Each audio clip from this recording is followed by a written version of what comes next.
Hello, hello mga katigang. Ito yung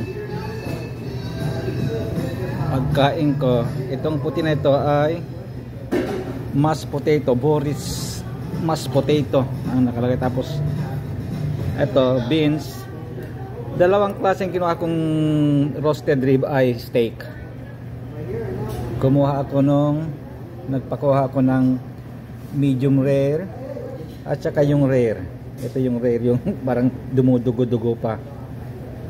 Pero yung medium rare hindi ko linagyan ng awyat ang tawag diyan. AU ang spelling nun. At saka yung yung soup namin ay yung munggo ng mga puti. Ayan, munggo, parang lentil ito eh. Lentil, munggo. Ayan. Pero hindi munggo sa atin kung pero ito yung pinaka-munggo nila.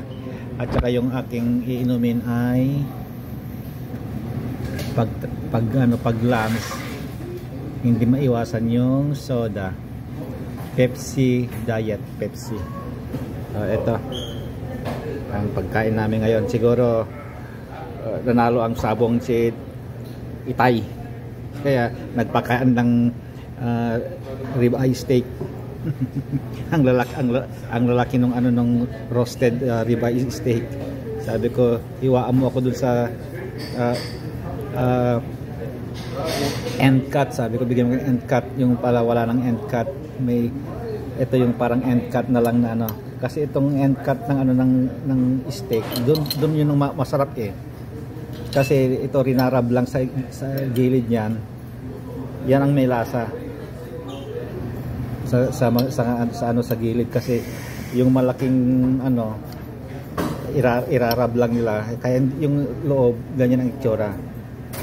Kaya ito ang masarap, yung end cut. Okay, kainan na. Wala na tayong inaantay pa bisita. Okay. Bye-bye.